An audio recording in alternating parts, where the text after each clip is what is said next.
Hi everyone, welcome to this episode of Frankly Inspired, and today I'm joined by Chris Bull. Chris is a seasoned marketing professional, worked with some major organisations likes of Anheuser-Busch InBev, HomeServe and a number of healthcare organisations. Before we dig into a bit more about yourself, I'm just going to let everyone know what we're cooking today. So we're going to be kicking off with a spicy prawn crostini. That's going to be followed up by some dan noodles. And lastly, a pistachio and lime cake inspired by Simon Rimmer, and we'll see how that turns out. Sounds amazing. Yeah, all right. So to get things kicked off, I'll be pottering around a bit and chopping a few bits while you're talking. But Chris, tell us a little bit about how you got here. What was your journey, less so here, but in your career? Yeah.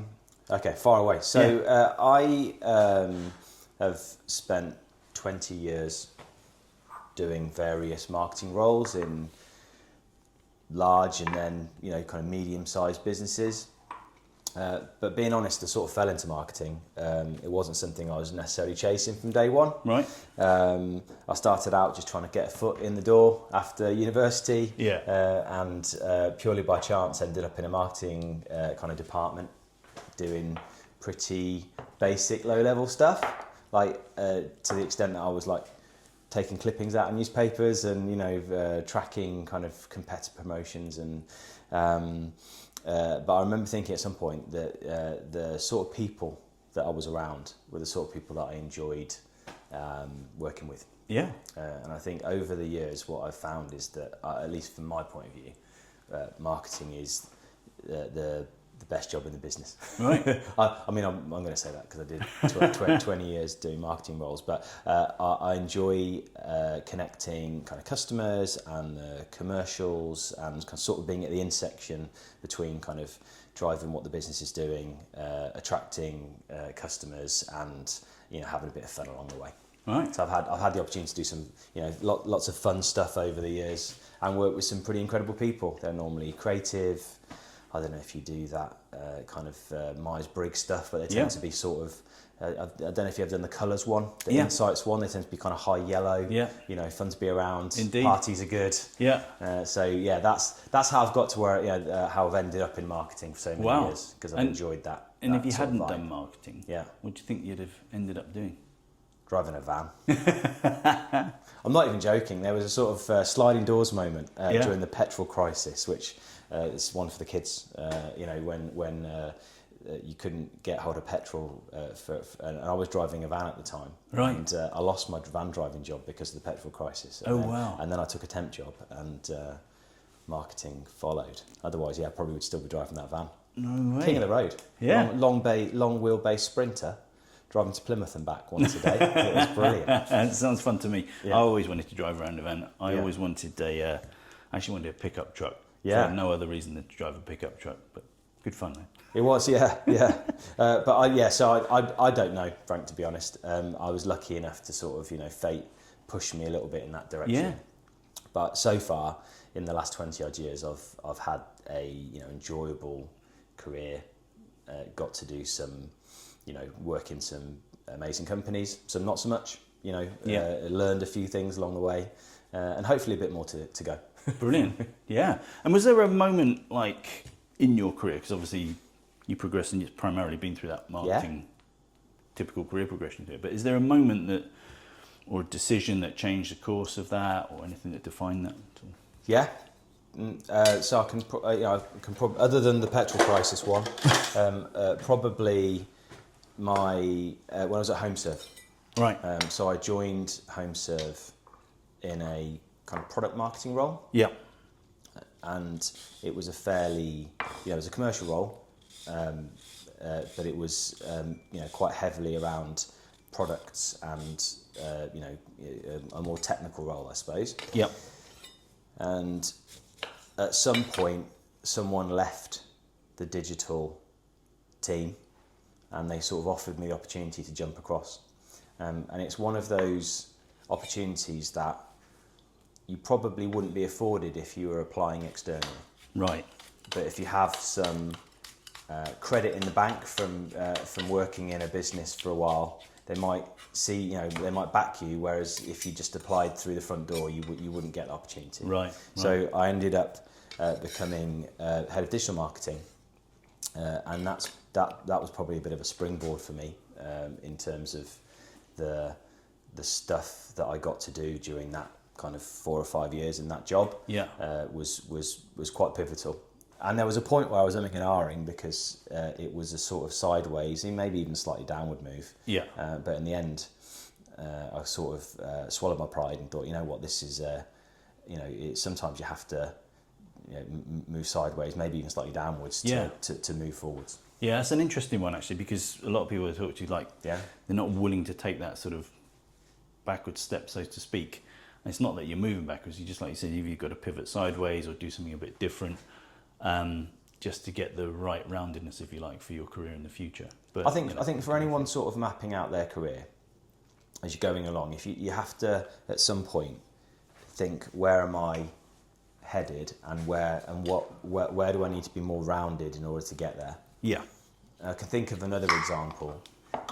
When I was so that first job, with the newspaper clippings and whatnot, it was a pharmaceutical wholesaler in Coventry, very close to home, and I ended up, you know, kind of being permanent there, and you know, doing okay. Got a promotion, met my first wife, and you know, but I had a mentor at the time, and the mentor gave me a very simple framework to think about career planning. Yeah.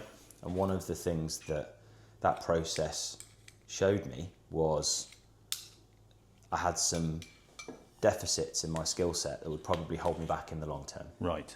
So one of those was the ability to use data and numbers to build arguments and drive, you know, to drive decisions. So I wasn't super hot on maths at school. Managed to, you know, stumble to a B in GCSE, and you know, and it wasn't my skill set. Sure.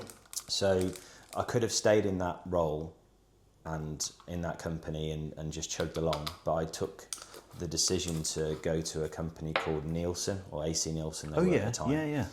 We were a market research company, and fundamentally that was a real pivot sideways, away from marketing to a certain degree. Yeah. Marketing adjacent, I guess you could call it, because it's market research.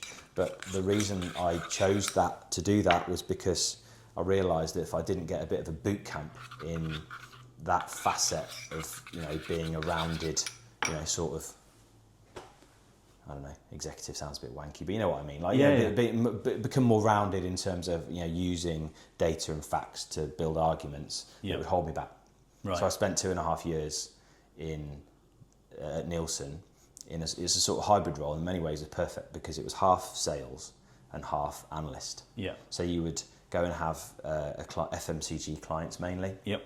And you would sell them market research data, but then you would stay with them and manage that account and help them leverage that data. So you'd be presenting a lot and, you know, doing a lot of analysis for them, but then also renewing contracts and trying to kind of cross-sell and upsell into your account base. So, you know, helped me a lot in two ways. You know, one, you know, learning how to manage stakeholders and sell, which sometimes in marketing you might think is a dirty word, but it is ultimately selling, right? But on the other side, the rigor and the training that you got put into as a client manager at Nielsen stood me in good stead over the years since. Great. And I consider it a strength now, you know, in terms of being analytical and kind of data driven. Yeah. And certainly in marketing these days, that's the minimum. Yeah. Really. Yeah. Unless you're lucky enough to work for like Guinness or Lloyd's, and you get to just make ads with like horses prancing through the mist. Yeah.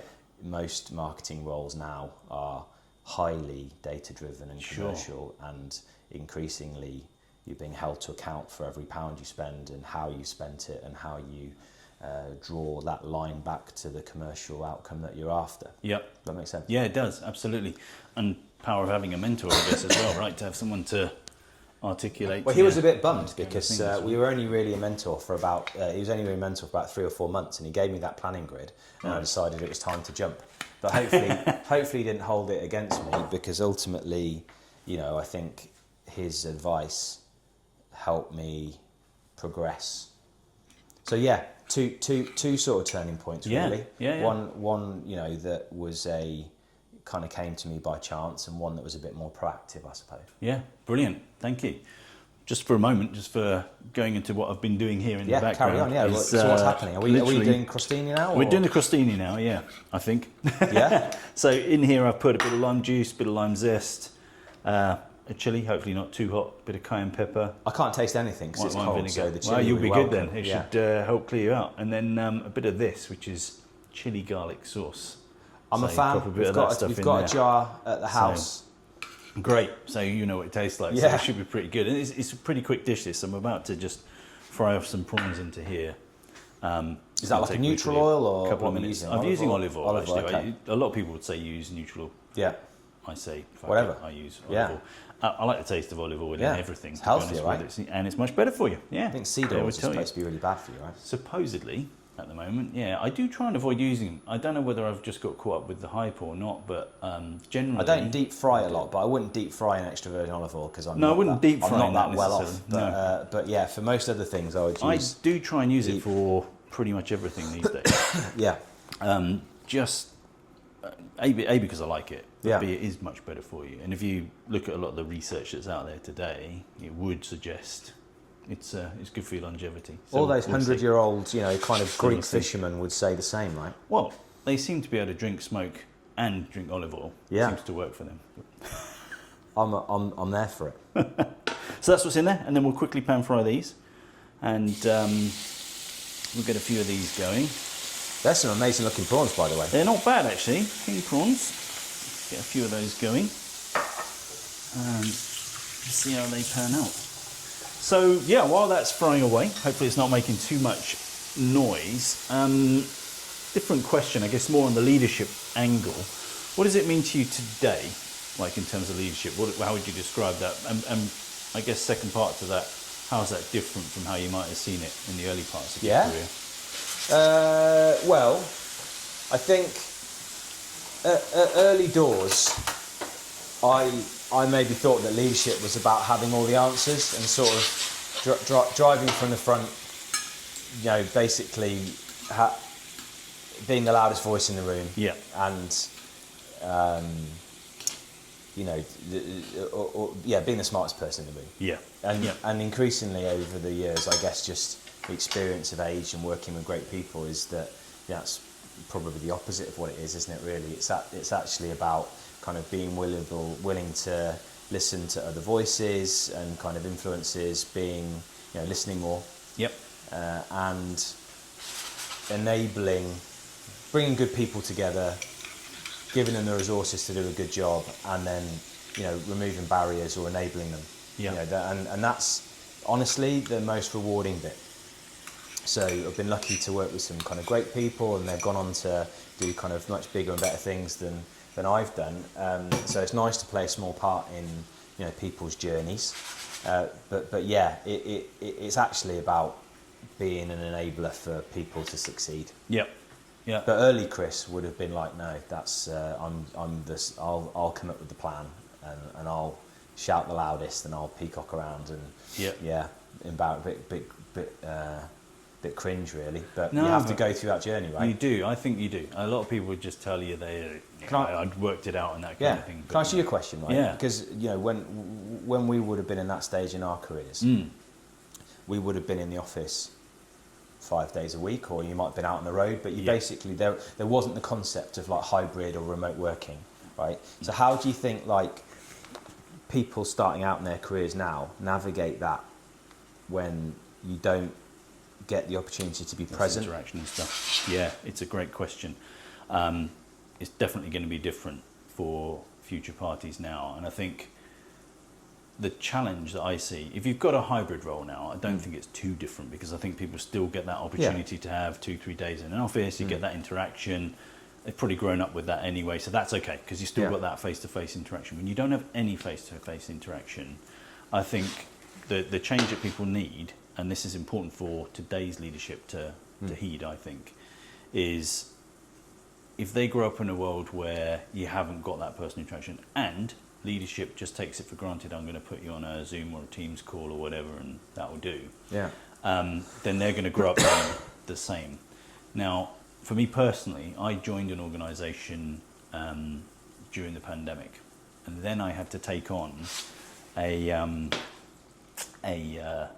leadership role with a few hundred people, having never seen them, having not met anyone in the interview process face to face. Right, so the whole thing was virtual. You're just a picture on a screen, right? Oh, tough, right? And everyone's in their pajamas. Yeah, and it was a little bit of a turnaround I had to deal with as well, right? Exactly.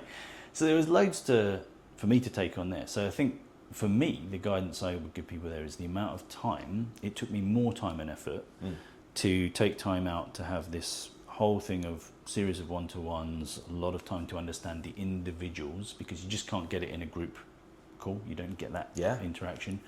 Actually making 20 minutes, 30 minutes, pretty much with almost everybody that you had to have an impact with. And that was challenging. That was really time consuming. But exhausting as well, right? Exhausting. I mean, my days were packed at the beginning, but that initial investment paid dividends, because it was the same as like in an office like this, you can do it in 5 minutes. It's a quick interaction. They get to know you. They see how you respond. Yeah. On calls, you need to spend more time.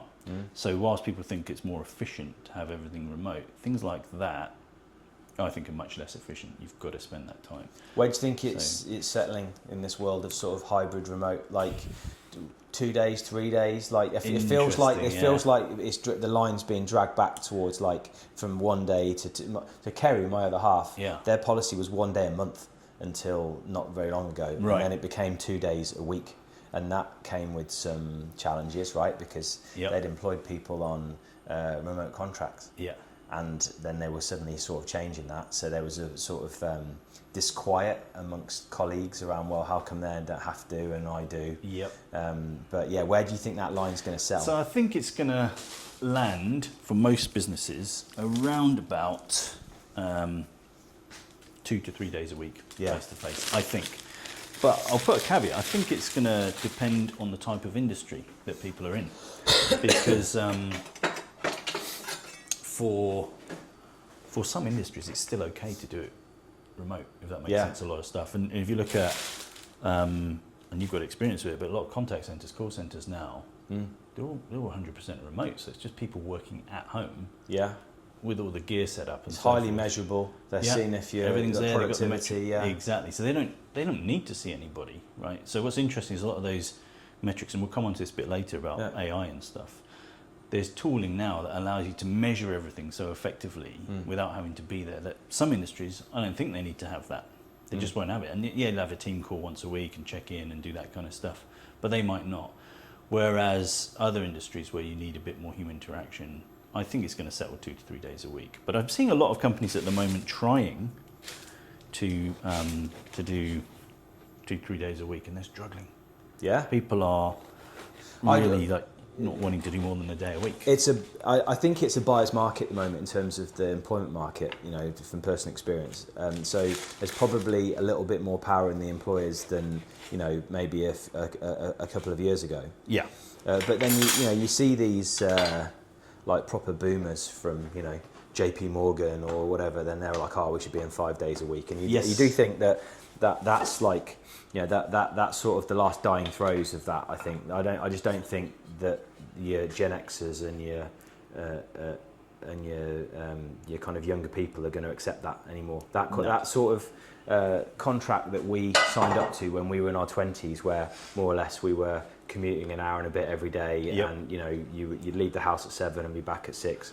I just don't think people are into that anymore. They've had a taste of a slightly different pattern of life, and I don't think they're willing to go back to it. And it's interesting because, me included, do I really want to be in an office 5 days a week these days? Probably not.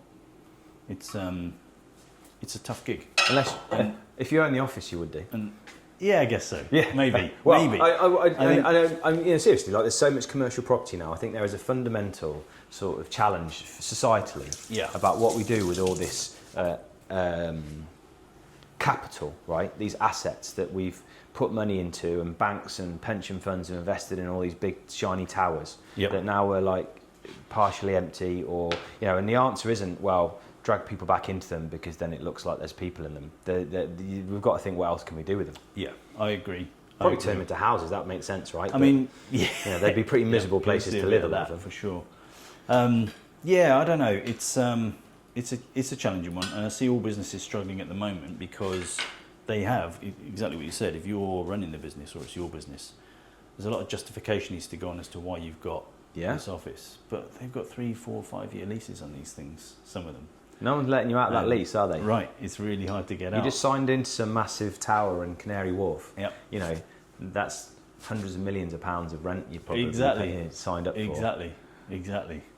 Funny you say Canary Wharf. I actually had to close an office in Canary Wharf for those exact reasons. Fun times.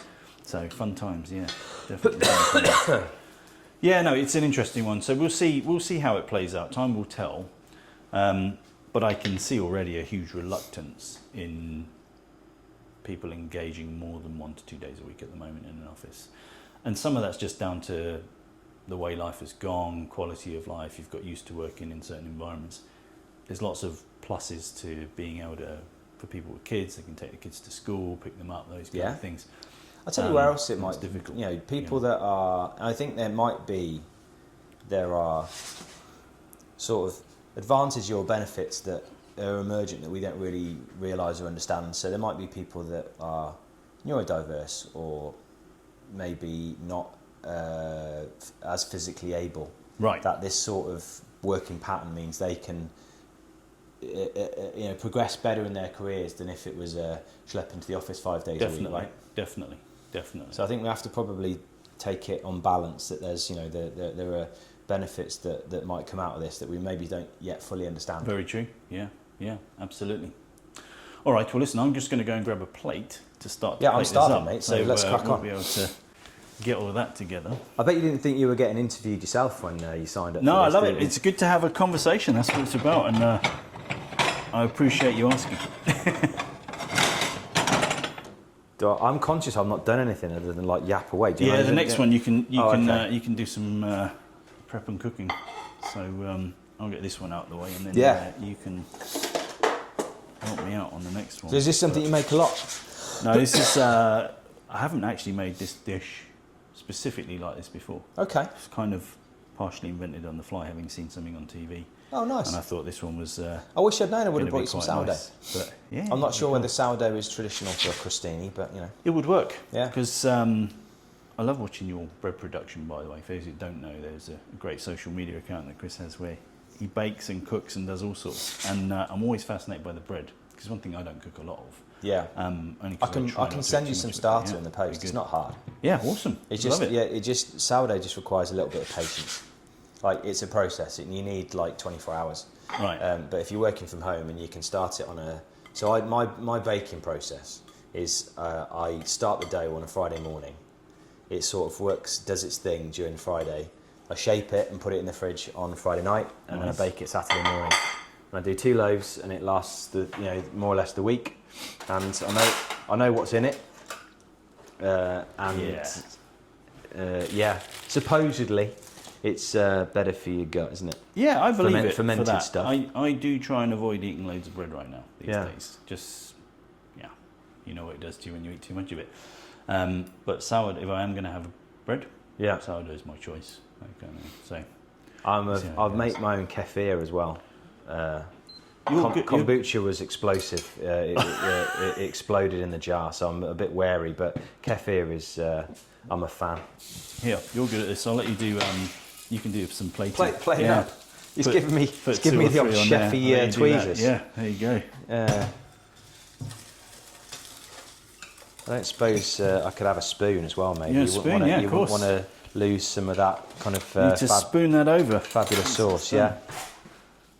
I'm very impressed, Frank, because you can talk and cook at the same time. I couldn't do this. It's a challenge. Yeah. It gives you a whole another level of respect for your Matt Tebbott's of the world. Definitely. And whatever. Yeah, I look at these guys now and think you do an incredible job, and they do it with an earpiece in as well. I don't know if you listen to the rest is entertainment. I'm not sure if you're into podcasts. Sometimes, yeah. I listen to a lot of podcasts. Yep.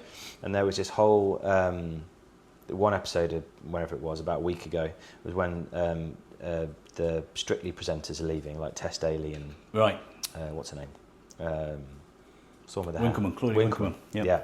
Anyway, and I think what Richard Osman was trying to get across was just how much talent it takes to do live TV like that, like to make it look easy and to make it look natural. That is not something that you just pitch up and do. Absolutely. That is something that requires, we're chatting away here, but the accountability is low. There's no one else in the room. We haven't got an earpiece with people saying you've got 6 seconds to fill. Right. Have you got like a bit of kitchen time? Have you made a mess? Well, I don't like to serve a plate with presentation, isn't it? Good job. Yeah. And I think those guys on Saturday Kitchen, they clearly make it look so natural and easy. It's awesome. I'm going to take a photo of you holding that because that looks beautiful.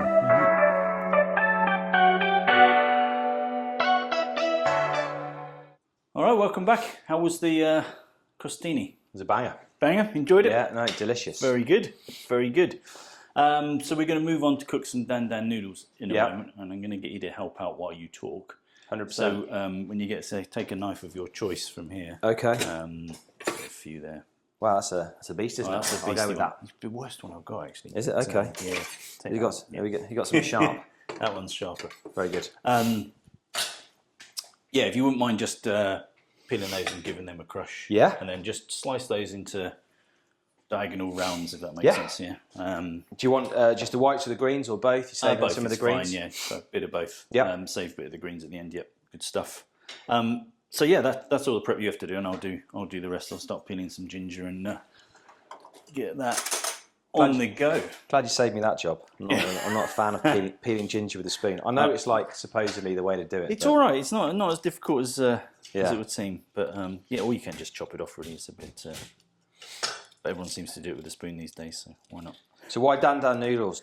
Why those? I like them. Yeah, they're pretty good. You make these a lot? Spicy noodles. Yeah, I make these quite a lot actually. It's a common request, whether it's kids or anyone else wanting to eat. So it's common request comes up. It's pretty good and dead easy to make, as we'll see in a moment. So I've of late found myself buying a lot of chicken thighs on the bone. Oh really? Because it's cheaper than buying the fillets. Yeah.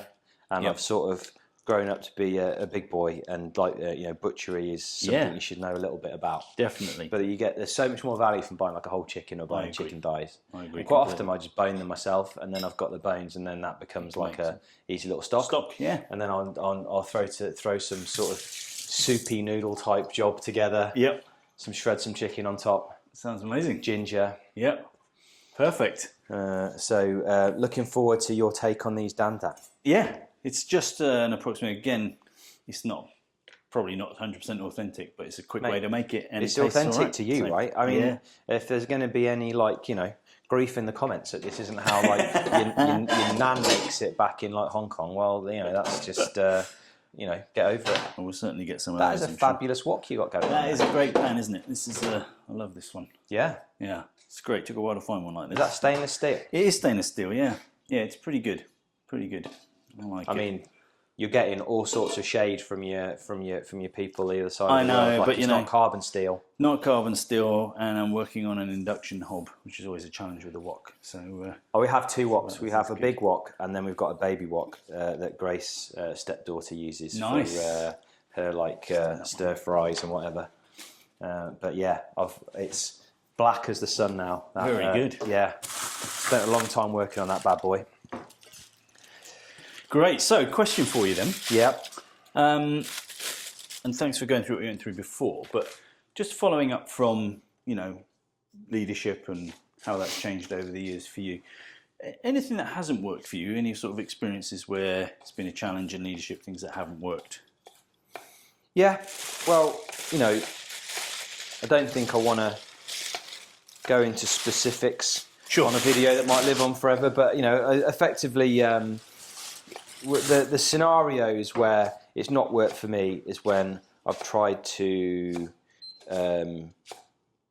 hold on to too much of the stress or challenge that might be going on in the team. But try and shield my team, if you like, from the realities of what's going on. Mm-hmm. Mm-hmm. And that's when it hasn't gone quite so well. When you effectively are in a spot and you think you're doing the right thing by sort of shielding them from it. Yeah, gotcha. And I think in the long run, in my experiences, when I've done that and I found myself doing it, no one really thanks you for it. Yeah. And the personal consequences of it can burn you out. Yep.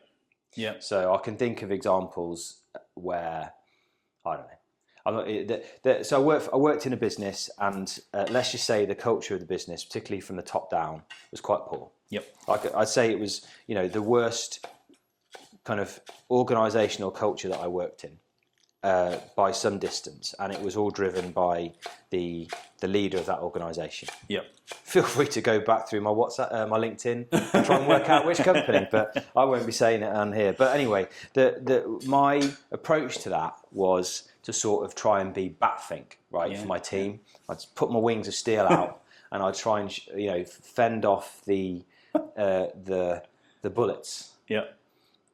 And some of those meetings were brutal. The sales meeting that we'd have every week, and just the sort of culture that I was allowed to happen in that business. Yeah. And it was sort of the worst kind of divide and conquer approach that you can imagine. Right.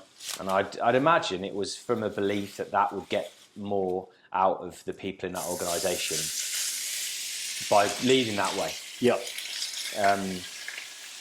But I effectively chose to try and keep the team from that, and I don't think it helped me or them in the long run. So yeah, that's my sort of blind spot, I think. Yeah. But you treat people like grown-ups, right? And you don't want to throw somebody under the bus or stick them in the line of fire, but I think you do have to share that as much as is reasonable. Yeah, absolutely. And I think the approach you're talking around there is part of learning as you're going through things again, right? As you mature in what you're doing and so on. Really important to get used to that. And what else? Is there anything else that hasn't worked, or is that the only thing? Mate, there's tons of stuff that hasn't worked. I think trying to hire people that are too much like you. Yeah. So, there is a sort of, you can have a sort of bias towards people that you either get on with or, are just, you feel are like you. Yeah. See that a lot. Maybe, and I don't think people would consciously do this, but maybe being intimidated by someone that's really good. Yeah. Hire people that are better than you. Yeah, definitely. Ultimately, that should take your job at some point. And I think if you're a good leader, then you take that challenge on and you try and develop them and push them on. I think if you're sort of playing the sort of long game, you might pass on people like that because you think, well, they're just gonna, make me look bad, or kind of, So I think that's definitely a blind spot. Yeah, definitely, and that's an important one. I think I still see it a lot today because, interestingly, for some people that's a maturity thing and you get over it, but for others they never get over it. So I've seen people that have been in leadership roles somehow for long periods of time, they still suffer from this. It's their own insecurity. Yeah. So they really have a challenge of putting people around them that either have a different skill set or are better than them or could be better than them in what they do today. And I think that's a really important thing. Great leaders, to me, always overcome that because they surround themselves with the right people, right, to make it all work. But that is a really common challenge, which still surprises me. And I think a lot of that, as you know, I do with the coaching. For me, coaching is really important to help leaders understand how they can get the best out of the others around them. So sometimes you have to bring out and make people realise for themselves, because that's the only reason they'll change is if they realise it, that that's an issue for them. Kind of thing. Yeah. Do you think that corporate culture has a role to play? So if you're in a kind of business where it's the people at the top of the business aren't kind of there's a trust, if you like. Yeah. That so they can let their team shine. Versus maybe where it's super competitive and they're almost having to try and grab all the credit for everything their team do just to maintain I don't know, status, whatever you want to call it. Yeah. Game of Thrones sort of stuff, you know? Yeah. Because I think that the best leaders are the leaders that let their team shine, and, you know, they confident enough in their own self that they can let their team, you know, kind of have the limelight, and that, you know, reflects well on them, rather than it seeing as something they're missing out on. For sure. And I think corporate culture can push some of that. Like you said, I think the way people are bonused, the way they're targeted, people are often right, so I need to prove all of that for me so that I achieve my bonus. But then that goes down to bad planning in the business, so it's not set up right if that's the result you're getting, right? Because metrics will drive certain behaviours. But I do think a lot of it is just down to, it goes back to what you said very early on, right? In the early parts of leadership, people think the important thing is, I get there and I get to tell people what to do, and that's the important thing. But they're not seeing that leadership is much more holistic than that. There's so many other factors to bring into it. So, yeah, it's interesting. One of the things that I've worked in larger businesses, like FTSE businesses and global multinationals like Anheuser-Busch, but for the last 10 years I've worked in sort of mid-cap SME businesses, you know, kind of 30 million, 40 million turnover sort of businesses, so much smaller. And so your role in that business is, you have more, I guess, influence. Yes. To a certain degree. Yeah. And I'm passionate about kind of culture and driving the right sort of behaviours in a business and trying to influence that as much as you can. Yeah. So, you know, I'm not talking about like posters with vision and values on the wall, but I'm talking about how you can kind of create businesses where, you know, there's trust and accountability and people thrive and there's opportunities. You know, that's what I'm really passionate about. And I've always, you know, it's really twee, but that Richard Branson quote about, you know, treat your people well and they'll treat your customers well, and the money will sort of take care of itself. I fundamentally do believe that, as long as you've got a good strategy and a proposition, you know. But, you know, underpinning that, you know, if you in most of the businesses I've worked in, they've been service businesses. Like, we've not been selling a widget. You know, you've been selling a service, and your people are ultimately that service, right? So if you don't do a good job looking after them, you know, you feel like you have to whip them really hard and not give them, you know, an environment where they can thrive in. You know, I think you're just doing yourself a disservice in the long run. 100%. And interesting what you say about the values piece and values on the wall kind of thing as well, because for me, huge frustration with a lot of businesses, they think they can throw up a few words on a wall and a few sentences and they go, hey, these are our values. And you walk through their business, you talk to people, and there's anything but those values in terms of the way people are behaving. And that's again down to leadership and management not believing in those values in the first place and then exhibiting them themselves, because all the values of a business are really how your people are behaving. It's not what's on the wall. So if you get a different story between what you see on a wall and how people are behaving, that's a big warning sign for businesses in the first place. 100%. Ultimately, your leaders, and particularly the people at the very apex of the business, they have to role model those behaviours, right? Right. So those values, if they don't live them, then that's just signalling to everybody else that that's not important. Exactly. And I've been in businesses where that's not been a priority and I've not enjoyed it. I've been in businesses where we've talked about it and then it's not actually happened, and that's been frustrating. And then I've been in a couple of businesses where the leader really bought into that and I saw the benefits of it in terms of engagement. And, you know, you want to be like a cold, hard capitalist about it. You could say that ultimately that, you know, there was empirical evidence that an engaged kind of team will be more productive and you'll get more out of it. Yeah, for sure. Like, you get the incremental effort, you'll get, you know, better performance. You know, ultimately you will make more money. Yeah, definitely. But it's not linked A to B. You have to accept that, you know, that you do it there and the result will come, but you can't just draw a dotted line straight to it. You know, it's just trust it will come. Exactly. No, great stuff. So, quick update on the food while we're here. All I've done is quickly fry off a bit of pork mince. Lovely. From our local butchers. It's good stuff. So I can tell because you didn't get a load of water coming out of it. There's not a lot of water, away. right? Yeah. It's amazing, isn't it? So, I'm trying to avoid the supermarket mince type stuff, particularly. Eat less meat, but eat better meat. I think that's probably a good better meat. Policy Definitely, I'll take that. Right, 100%. It's good stuff. Pan fried that off. A little bit of soy and sweet soy. That's all. Nothing else. Pan fried off. And then what we'll do next is we'll fry off the spring onion, some of the garlic, and some grated ginger, and then we'll add some peanut butter, chili oil, bit of rice vinegar, and a bit more soy. I'm there Put for that the together. chili. That's it. Whack that back in and throw some noodles in with it, and it's all good. So I'm going to pop some noodles on now. What noodles are we going for? We have actually got some whole wheat ones, so I think that's all right. But that's healthy with fibre. We'll give it like a go. it. But yeah, we'll get some whole wheat ones, and we'll give those a go and see how they play out. Is that one of those fancy hot water taps? It's a hot water tap. It's not that fancy, as you can see. It drips out quite slow compared to some of the more expensive ones. But fancier than pretty my good. kettle. It works, yeah. The other half would certainly is pushing for one. I do like it, and the fact I put it in myself and it works, I'm very proud of. You installed that yourself? This whole kitchen, yeah. No way. Yeah, whole thing. You are a man of many talents, Frank. Yeah, the whole thing. So hopefully it won't. I won't lean too hard on this. Won't break or catch fire or anything, but it's still standing.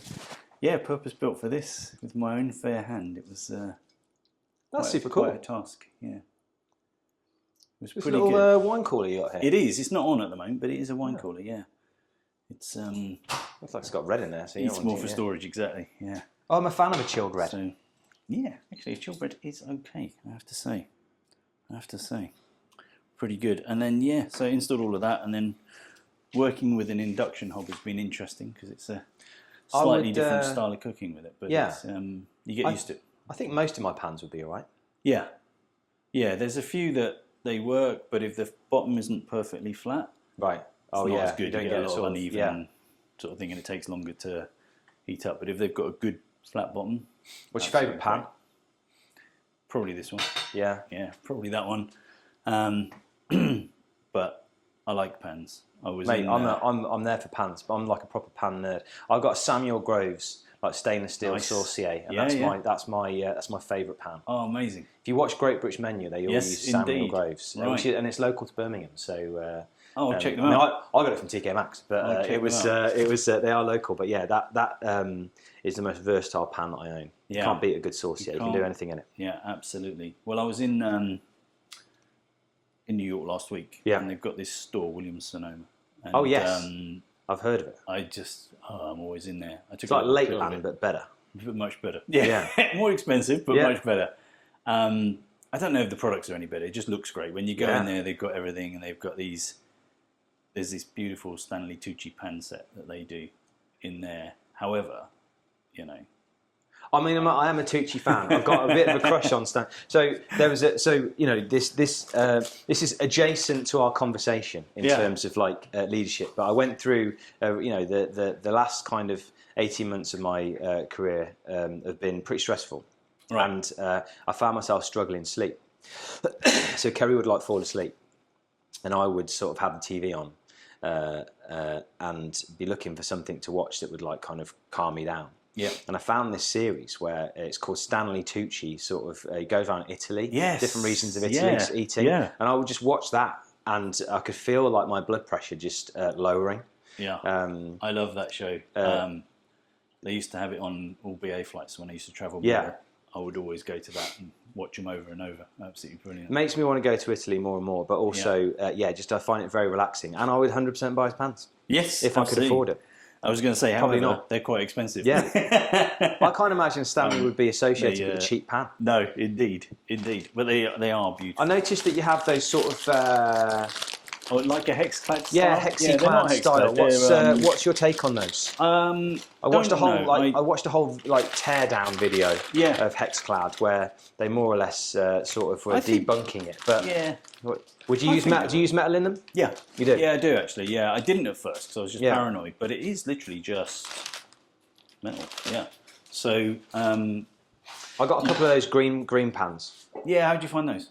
Fine. Yeah, I don't use non-stick much. I've got one non-stick pan that I only use for eggs. Like literally, I only use it for eggs, and I don't even wash it. I just wipe it, and it goes back. Right. And no one knows about it. It's my omelette pan. But I think it's quite a French thing. They just, but I think non-stick's fine as long as you don't. It just doesn't do well with high heat. Right. Exactly. When it gets too high, it really struggles with that. So anyway, one of your questions is going to be about how I handle burnout, and my answer was going to be Stanley Tucci. It wasn't no. I mean, partly watching Stanley Tucci, but I think one of the main things is to recognise it like kind of being aware of yourself Yeah. and your physically how it's impacting you, like stress. Yep. And difficult times in a business is, I guess it can come with age, Yep. but I think also it's just about sorry, don't cut yourself there. Just awareness. I didn't want to like crack that. Oh, that's all right. But Thank you. but when I do feel that, other than watching Stanley Tucci late at night, I try and go back to basics. Yeah. So try and sleep as much as you can. Get good sleep. Try and eat well. Exercise. Yeah. So whatever it is that whatever sort of physical activity that you can kind of take in, could just be a walk, a slightly longer walk than normal. I've got dogs, that helps. Yeah. Or I run.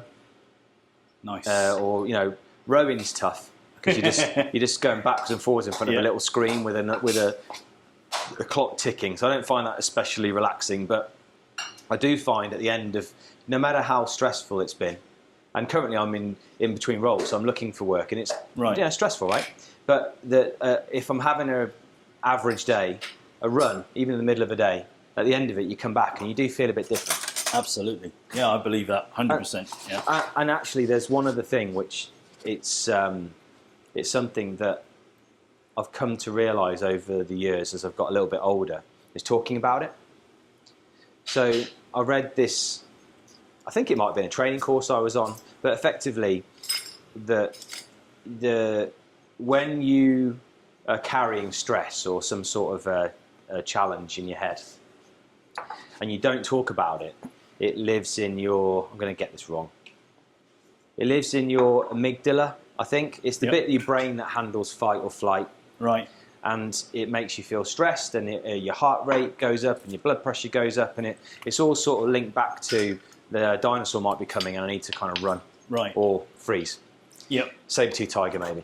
But if you start talking about it, it physically moves it into a different part of your brain. It moves it into the hippocampus, which handles sort of logic and reason.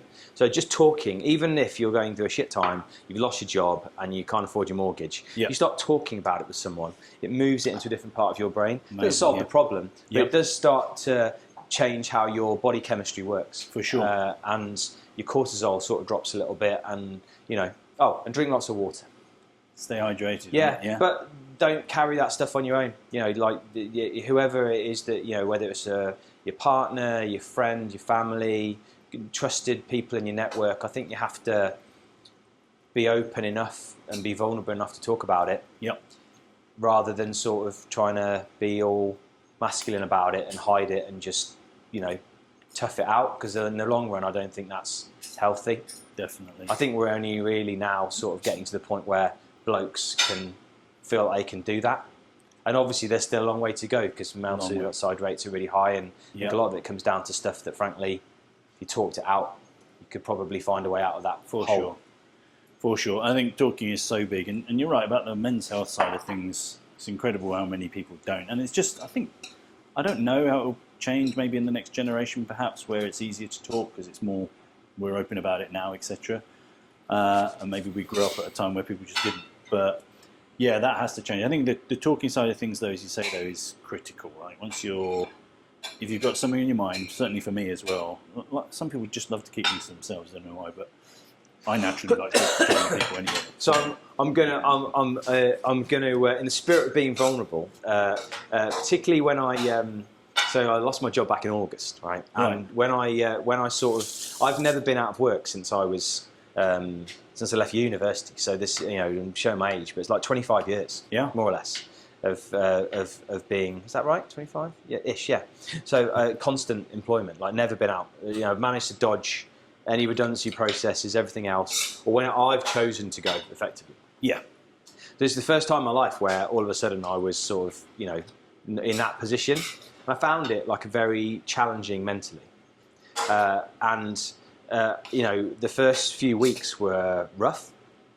Like, as much as I'm very lucky to have a supportive kind of family, and my partner's great, and, it's not like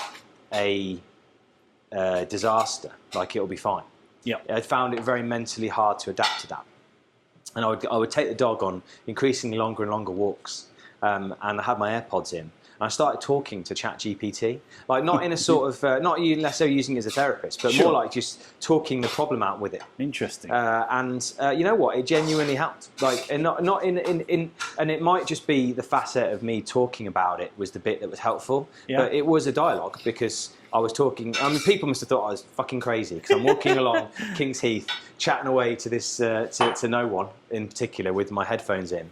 But I did talk it out, and it gave me some coping strategies, and I tweaked it to be more challenging and not be as agreeable. So it would basically try and hold me to account a bit more, like snap out of it sort of thing, rather than just going into a bit of a pity spiral. Wow. It was definitely those first few weeks. It was useful. Amazing. And you know what? Weirdly, I felt like I could say stuff to it that I probably might think twice about saying to even people that I trust a lot. Yeah. Like I don't know. I could because it's not a person. I felt like I could be maybe more open in those first initial bits than maybe. Now I'm probably fine. But back then, I definitely felt like it was a useful application of AI. Which I know we're going to talk about a bit. Yeah, I wouldn't necessarily advocate it being a therapist, but it definitely sort of was a sounding board. Interesting. That is a great idea, actually. I shall have a play with it myself. That's really cool. I think, like you said, just chatting to anyone, though, is so powerful. I mean, and again, you're talking about changes in things. What I used to do years ago was I'd always make a call from the car and just talk things through. And I kind of miss that a bit because travel's a bit less these days with the hybrid working styles and everything. One thing I miss is spending a lot of time in the car and just talking through with people, about how the day's gone, things that have been challenging and so on. So yeah, talking amazing. I think on the fitness side that you mentioned there, and I've said this before on previous episodes, I mean, for me, I can't express how important it is. Just staying physical, keep a mental clarity on what's going on. I always feel better after either walk or run, exercise, whatever. Get a sweat on, do whatever. Just feel much better from that. And it's, again, talking to quite a few people about this. It's the most common thing. Doing something physical, talking things through. Absolutely amazing. It's not a surprise that a lot of those sort of really high profile CEOs or sort of hyper productive people, exercise is quite an integral part of their routine, right? Yep. I mean, I cannot get up at like 3 a.m. and meditate and then do whatever. I'm not Mark Wahlberg, right? But the CEO at one of the businesses that I worked at, he would be chauffeur driven from his home, and on the way to the office they would stop and he would swim for an hour in a pool far enough away from the office that he couldn't bump into anyone. And then he would carry on into the office, and that was his thing he did every day. That's awesome. Then he took a helicopter home, so we're not quite all in that place, are we? But that he clearly his time is very valuable, and he took an hour of that time every day to invest in his physical health, which you can't really put a price on. You can't put a price on that, for sure. So important. All right, so just plating this up. This is with like the dan noodles. Yeah. Is there, obviously with pasta you would use a little bit of the pasta water to sort of emulsify the sauce. Is anything similar going on there? No, not really. I actually used a bit of chicken stock. Okay. Just to get everything blended together and keep it a bit richer, and just add a bit of flavour to it. But I don't use the pasta water to think of things up like that. Yeah. But I do when I'm cooking pasta dishes. Sure. Yeah, otherwise you'd be thrown out of the house, right? Absolutely, exactly. Here, let me sprinkle some garnish on. Spring onion you up a little bit, yeah. And we'll get a picture of what that looks like. There we go.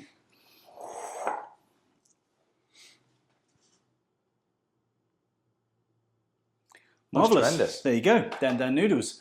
We're going to take a quick pause and we'll tuck into that and then we'll be back. Excellent.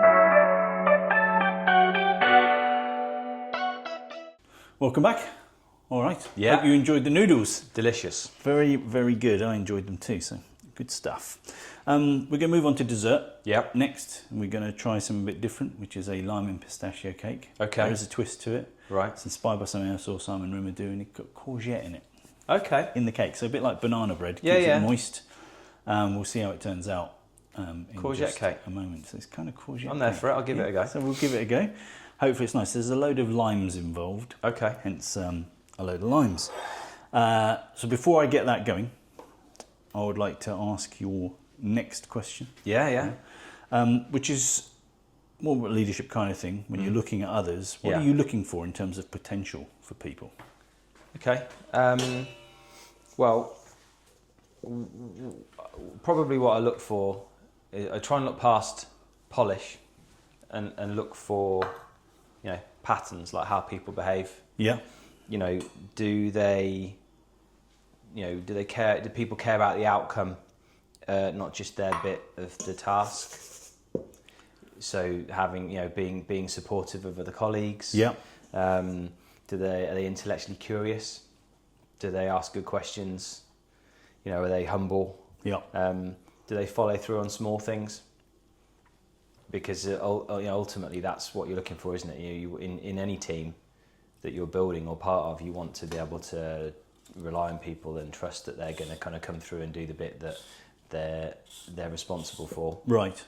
And if they can't do a small thing, it does beg the question whether they can be relied on doing the big things, right? Yeah, absolutely.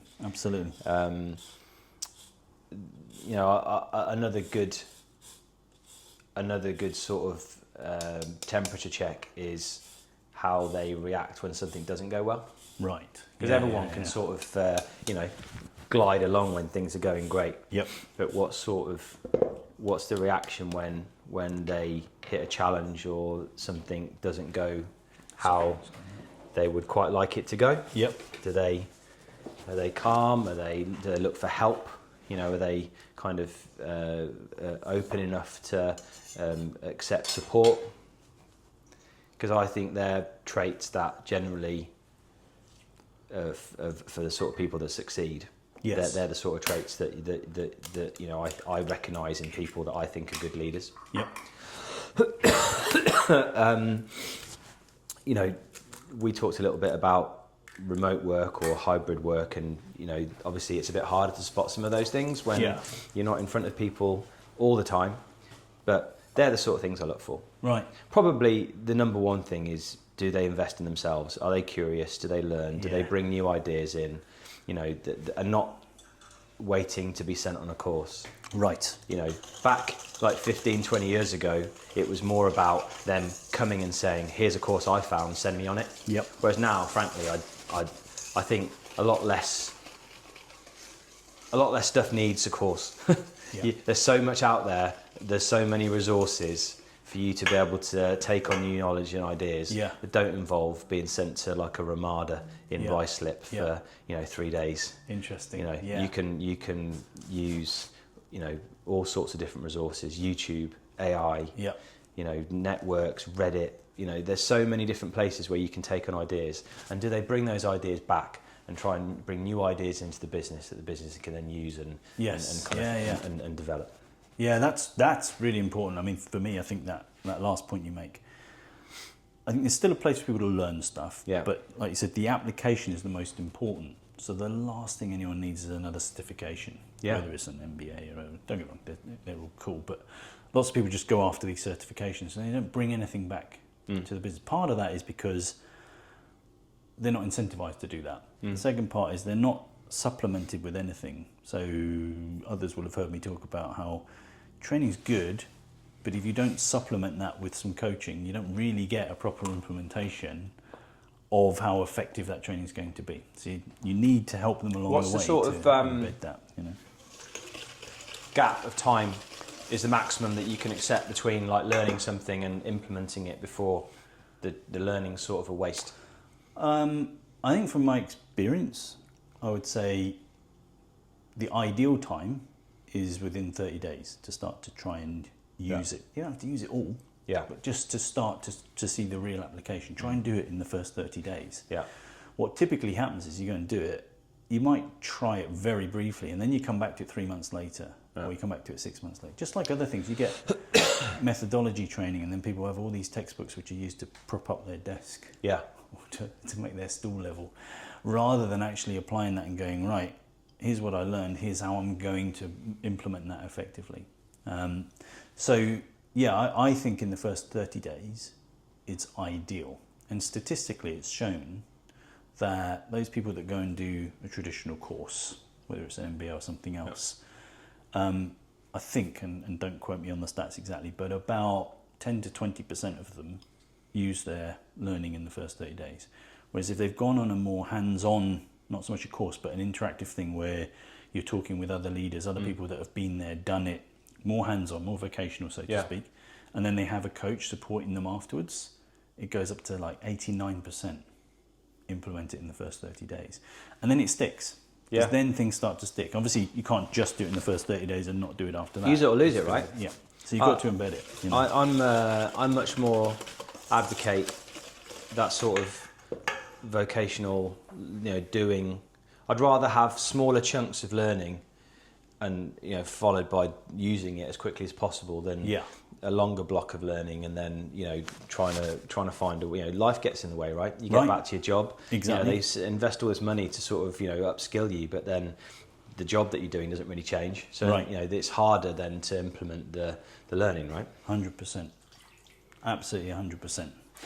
I'm just going to say what's going on in here. So what I've done in here is I have mixed the sugar, full recipe we online, the sugar along with some lime juice and 2 eggs, just giving that a mix up first. Yeah. So you get all the wet ingredients first.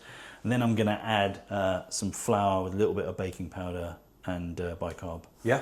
So 50-50, just half a teaspoon of each, and pop that in. Then what we're going to do is add some pistachios to that. Here's a quick job for you.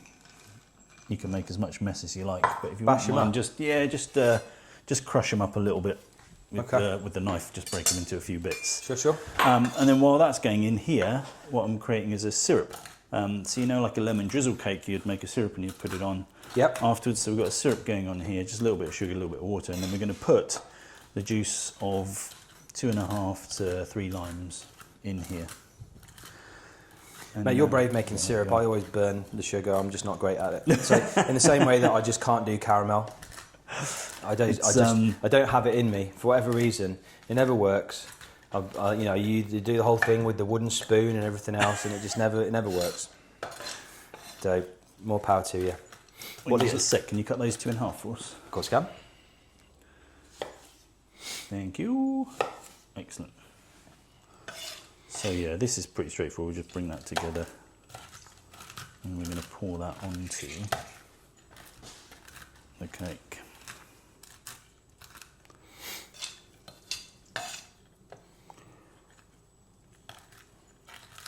Get that going in there, and then I'll add the dry ingredients into here. I'm going to start mixing that up. So have you made this cake before? Or is this first time? First time. So there is one that I've made, but it's the first time. Don't give the secrets away from There you go. But that one this morning is the first time. And so this is the first time that you've used courgette in a cake? It is. It is. Well, I'm interested to see how it comes out. Me too. We'll find out shortly. And yeah, we're going to chuck the pistachios into there. And I'll just get a grater. Or grate courgette.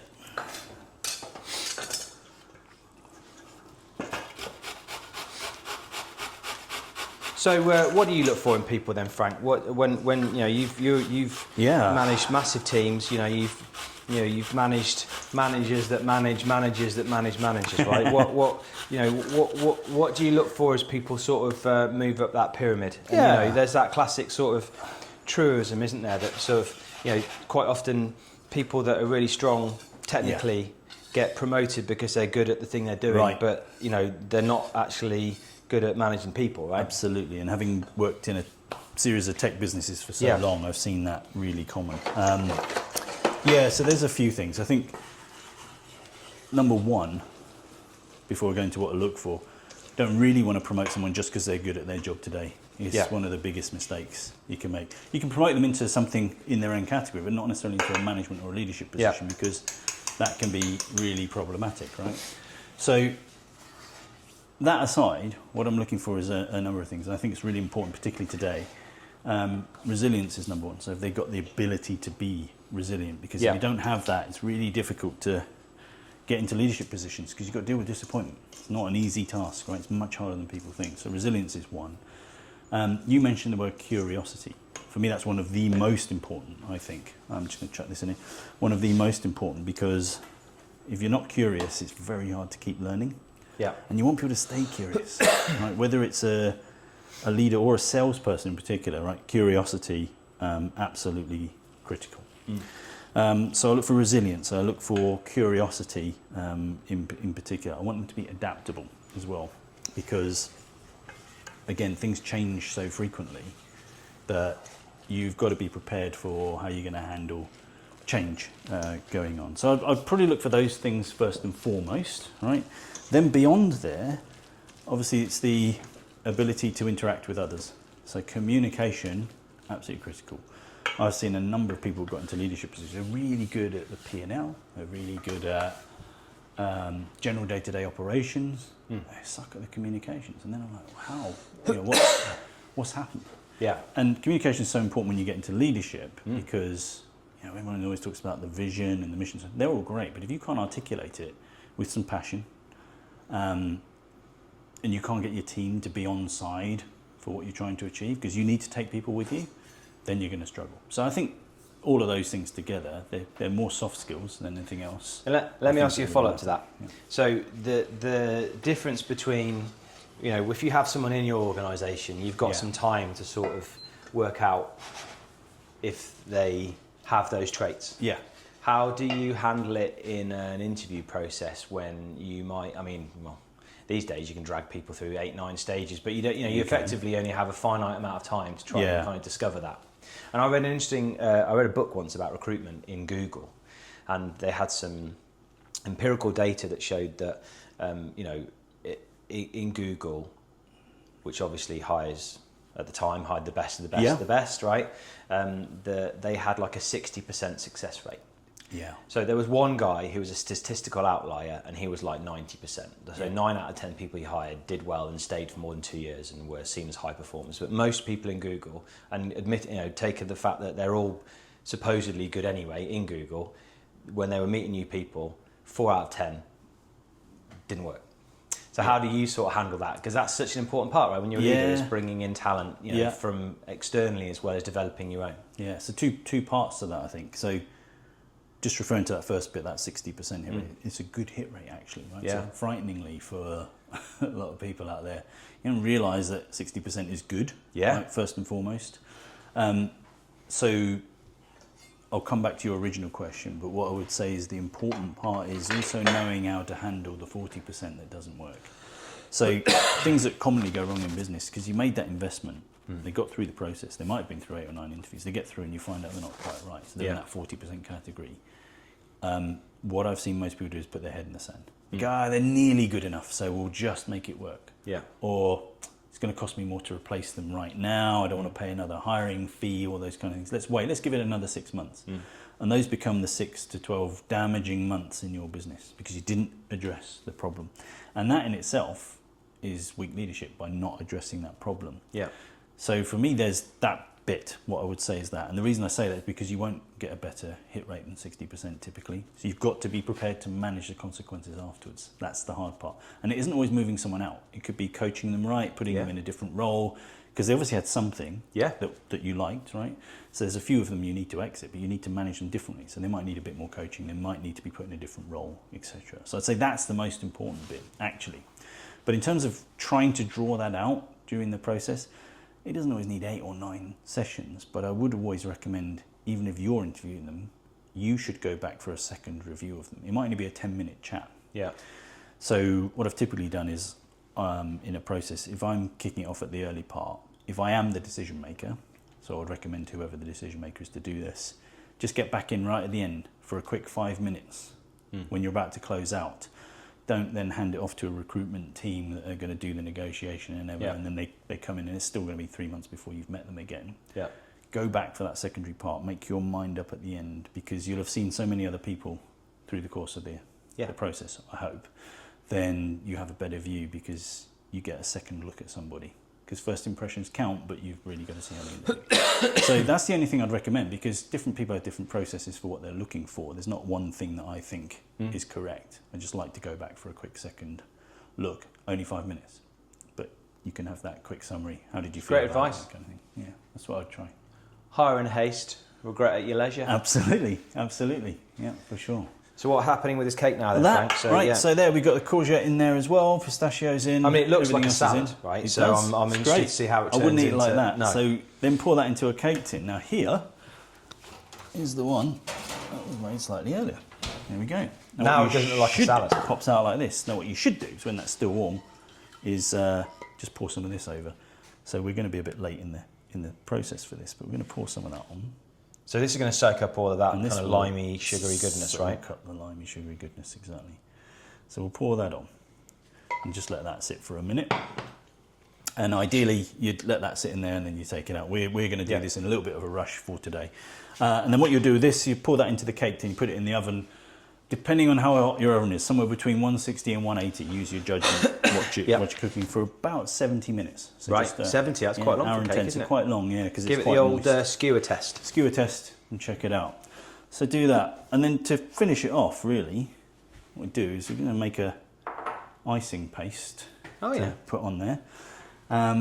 What I'll do, get another bowl. I think they call it frosting, don't they? Frosting, yeah. That's what all my kids just watch American stuff on YouTube. So they use American, kind of words for everything. We chuck that in there. You can help with this. There you Okay. go. We'll chuck that in there, and then we'll get a couple more limes, and then cut those and just add the limes bit by bit. If you need more, I've got a load of leftover limes here with more juice in that we can add. Best to start with slightly too little in terms of the limes. Just need a spoon. A spoon? This side. There we go. Oh, there we go. Amazing. There we go. Just squeeze into there and then pull that out. Try not to stab just you. get one more thing here, just so I can get out your way. While you're doing that, I'll take this out. So everyone's using AI these days. Yes, indeed. Might even have used AI for some of these recipes. One thing I would say is if you are ever in need of inspiration, have a go at just looking at what's in your fridge and just literally, sometimes I've even taken a photo of it, but literally just putting in what you've got and saying, help me make something out of this. Brilliant. It's incredible. Do you use like a particular AI agent, GPT or something else? I use a few of them. So I would say that some are better for some things than others. Right. My sort of go-to at the house, if you like, is I use ChatGPT because I've used it for the longest. I paid the $20 or whatever. Yeah. It is a good all-round. Excellent. There are LLMs that are better for certain things. So there's a sort of arms race for which of the LLMs is better at coding. The new Claude Opus model is supposedly very good. Yeah. I use Perplexity for like deeper research tasks. I got a free year's worth offer. It's crazy some of the offers. Because I had an O2 phone, I got a year's worth of Perplexity for free. Wow, that's cool. And Perplexity Pro actually gives you access to all the different models. I think it has quite a few ones in there. Right. But if you've got a deep research task, I find Perplexity is one of the best. Amazing. And then Gemini is excellent for travel planning. Yep. And anything to do with YouTube. And so here's a little hack for you. One of the things about Gemini is you can throw in YouTube links and it will effectively ingest the transcript of the video. Right. And so you can watch YouTube without having to watch it. I don't know, you're trying to learn something, you've got a few YouTube videos, throw them into Gemini and say, give me a summary of these.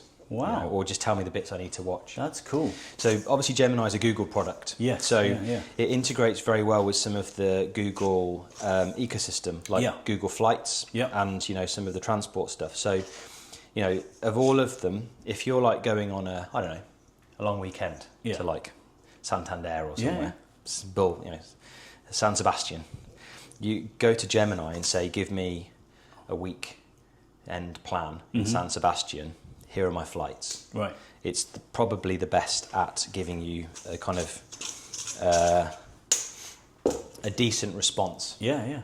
But what I would say is, don't just use one. Like, explore them. A lot of them, there's a free tier that you can use. I only pay for one. I pay for ChatGPT because I've used it the longest. But, if it stopped giving me the best results, I'd switch. Amazing. And try them all. Do you think AI is going to impact leadership or marketing and business and that kind of thing in your space at all? Yeah. I think it will eliminate some of the busy work. Yeah. I would say, how's that for consistency? Yeah, that looks good. Just pour it on there. Okay. Make a mess. Oh, drizzle. I think in days gone by, a small amount of technical skill you could build a career off it, right? If you knew how to do a VLOOKUP, you could probably make a good fist of staying in a job for a long time and just sort of hoard that knowledge, not share it. And have a reasonably solid level of job security just because of a small amount of technical skill or a bit of knowledge. I think that moat is rapidly being eroded. To the point where someone non-technical could build a minimum viable version of a digital product using something like Cursor with no coding skill at all. Now, is it a product that you want to ship and try and sell? Maybe not. But is it like, could you rapidly prototype and test an idea? Exactly. 100%. Exactly. And I don't think it's just marketing. I think it's coming for everywhere. If you work in finance or legal, if you work in sales, if you work in operations or logistics, AI is going to have profound impacts on all of those in various different ways. And the people that are going to thrive are the ones that use it as an accelerator for what they do. And the people that are going to struggle are the ones that are intimidated by it and think it's coming for their job. Absolutely. I've been I didn't expect to be shocked because I work in that industry, but I've been shocked at the pace and the ease at which AI is being implemented across everything. I still remember, literally, because I'm by no means a first adopter, but I do like to think I keep abreast of stuff. And I remember going into work and saying, "Oh, have you seen this? You can get it to make a picture, or you can talk to it." One of the most jaw-dropping moments for me in the last 12 months with AI at least was Notebook LM. Have you used Notebook LM? Yeah, I had a go at that. Have you used it to create a podcast or a video? No, I so haven't. here's another one for you to try. So Notebook LM, it's a Google product. Yes. It's powered by Gemini, but it's like a separate sort of product. And what it can do is think of it like it can ingest sources. And a source could be a PDF, a Word document, a link to a YouTube video, a web link, anything it can ingest. And it can ingest quite a large amount of sources.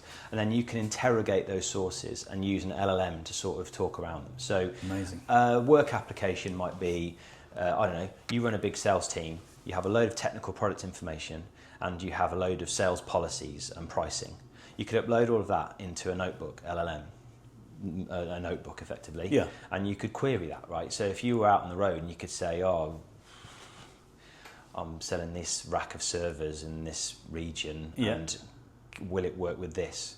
It will ingest all the sources and give you a natural language answer. Wow! But one of the cool things about it is it's got this. Effectively, you can, with the click of a button and a small wait, takes about 5 minutes. It will make a podcast with two hosts talking about the sources in your document. That's brilliant. And not like, you're aware of voice AI and what it can do. Natural sounds, there's pauses, ums and ahs. It sounds like two people talking about. Now, we could load up my will. Yeah. And it will make a jazzy, light and breezy 10-minute podcast about my will. Wow. So if you want to try, give it a go. Yeah, so I'll try that. Yeah. Because when I first tried it, all I did was upload loads of documents, some information. Yeah. I said, give me a summary of all of that. And it was great. So if I was a student, it gave me like a complete summary with all the references and things like that, but in a breakdown. And it did it wasn't a podcast, but it just did like a presentation, but it was talked through by a thing. And I was like, wow, this is incredible. Well, I hadn't got as far as what you'd done. Yeah, so ChatGPT can do that, right? It can summarize stuff. Yeah. This is like a step beyond that insofar as it will generate something audio. It'll actually do a video as well. It's not like with hosts, it will do it with like slides, effectively, a voiceover on slides. Yeah. But and as an example, I had an interview not so long ago. I was preparing for it. I'd done a lot of prep. I got it to generate a podcast, and about an hour before the interview, rather than like scribbling through notes, I went for a walk and I just listened to it. What a good idea. I got to kind of get some steps in, but also like prep for the call. That's a great idea. Later. Yeah. Thoroughly recommend giving that a whirl. But there are new and different applications for AI coming out every day. Yeah. And that's coming back to it. Don't be intimidated by it. Yeah. Be curious. See how you can apply them to to help you either personally or professionally or both. Absolutely. Great stuff. Well, look, here we go. We've got a lime and pistachio. I mean, that looks cake. tremendous. Looks good. Yeah. We'll try that in just a moment. We'll get a picky. We'll see how it tastes in just a minute.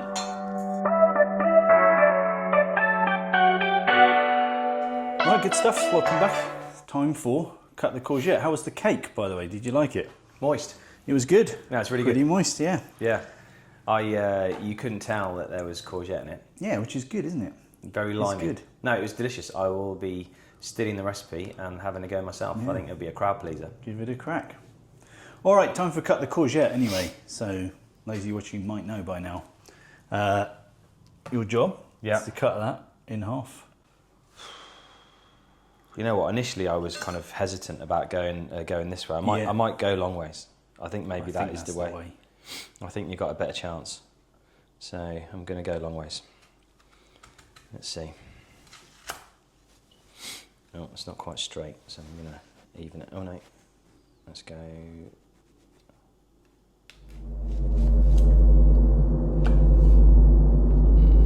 I'm not sure. I think this side's a bit bigger. I think that's.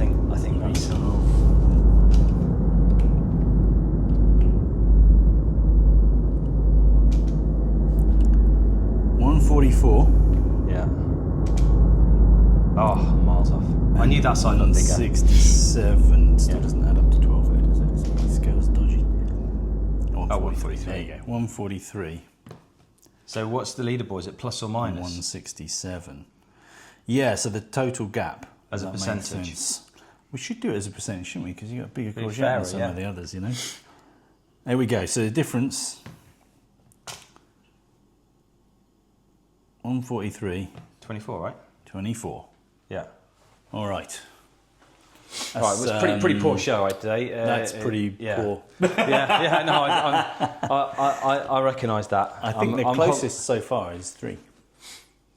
Yeah, well, which was pretty impressive. I was nowhere near that, mate. So well, good effort. I'm going to have to go home and buy a bag of courgettes and start practicing. Well, yeah. And I need to get more accurate scales. So that's all right. That's my job. So before we close out, just a question I wanted to ask you then. So if you were mentoring now and you had a load of emerging leaders and you just had a very short time, 30 minutes, 1 hour to mentor them, what would you be saying to them now to help them? Well, I think we've gone over some of the themes. Yeah. Like about kind of personally how they manage how they come across to their teams or their peers or stakeholders in terms of being kind of humble and kind of open to feedback and not sort of pushing themselves to the front. But I think from a business perspective, it's about having a more holistic view about how you fit in to the performance of the organisation, whatever that may be. Yeah. Could be commercial, could be, I don't know, it could be a charity, it could be, whatever the goals of the organisation are. Yeah. Having an overview of what the business needs to succeed and how you can help, rather than just focusing on your bit. Yeah. So I think good leaders are leaders that recognise that they need to do their bit well, but they need to make sure that that's balanced across what the organisation needs. So if they do their bit well, but the business fails, then they failed. Yes. So whereas if they can do their bit and may have to sacrifice some of the personal whatever kind of glory, but the business overall succeeds, then that's a better outcome. Super. I think that's so important. In fact, I drafted an article on something very similar recently. I think the importance of, I'd named it about, do you want to be CEO more than something else, right? Yeah. Because a lot of people focus on themselves and what it is that's going to help them grow, rather than how you're going to make the business succeed. And the two really go hand in hand. You have to help the business succeed, in my opinion anyway, to help with this. So I think that'd be amazing advice to be given to people. And also some businesses, I think it goes back years, it's probably another Jack Welch thing, because he had so many of these business models back in the day, but he set people's objectives so that even if you hit all yours, but say we were peers, and I didn't hit mine, that would have an impact on you. Yeah. So it was in your interest to help me out, and vice versa, right? So you didn't want a load of sort of selfish leaders in the business. Well, we talked about that business that I worked in where it was the opposite, and where there was like a sort of divide and conquer. Right. And that's a different methodology, I suppose, leadership-wise, that you think you might get more value from people if they're, either fighting for recognition or just fighting not to be in the firing line. Yeah. I always stuck with me this phrase, which is, you don't tend to make great decisions when you're being chased by a lion. Right. Well, you don't make your best decisions anyway. Yeah. And if you think that you're basically constantly just trying to avoid like a bollocking or a public humiliating in a regular meeting, you're not necessarily going to make the best decisions for the business. Absolutely. You're going to try and preserve yourself or protect your team.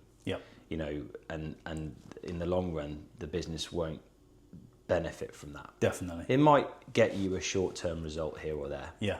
But it certainly won't get you a long-term one. Good people will leave. Yeah. Bad people will just find a way to sort of hide or survive. Yeah. And that's not smart. And that's where chairman, NEDs, other stakeholders have quite an important role to play. Have a big part. Yeah. Because they should be rooting that stuff out. Yeah, absolutely. I'd be, if I was a NED, and I probably never will be, but if I was, I'd be asking occasionally just to speak to people in the business. Yes. With no one else there. Yeah. Just, I'll have a coffee with someone random from a mid-level and just ask them what the reality of working in that organisation is. Yeah. And if you're confident enough as a senior leader or a CEO, you should be fine with that. Yeah, you should be encouraging them to go and do it. And if I was a NED or a chairman and the CEO was very nervous about that, that would be a massive red flag. It's a good sign, isn't it? Yeah. Yeah, absolutely. Very good. Very good. Well, listen, the last question for you. For you, what's the most important lesson that leadership has taught you about yourself? Be yourself. Yeah. Ultimately, you can only be yourself if you try and put on a mask or play a role that's not you. People see through it, and it won't help you succeed. So be the people that have I always lose the word. It's not integrity. People that are genuine. Yeah. Authentic. Yeah. Thank you. That's what I was looking for. Yeah. I think authenticism, that's not a word either. Authenticity is probably one of the key traits in leaders that really stand out. They're comfortable in their own skin. They're not trying to be anything that they're not. Yeah. And they're the leaders that people will get behind, run through walls for. Yeah. You know, they care, they have some empathy, but they're themselves. Yes. So yeah, if there's one lesson I've learned, and maybe some of it just comes with age, is to be yourself. Yeah. I don't wear a tie. I don't like ties. I might wear one to a funeral or something, but that's basically it. But I remember the point where I said, I'm just not doing this anymore. I'm going to interviews and I just feel uncomfortable. And so, it's just a small thing, isn't it? But you just have to be yourself. Yeah. And I think in the long run, it's easier to live with yourself if you're not trying to pretend to be something else. For sure. Great advice, everyone. Well, thank you so much, Chris. Really enjoyed our session today, so thank you. Really appreciate it. All right, thank you. Some delicious food and some, hopefully some, useful bits and bobs that people can pick out from that. Excellent. Well, we'll have you back on when you're ready. Yeah, well, I'll cook next time and you can Fantastic. That would be amazing. All right. Thanks, Chris. All right.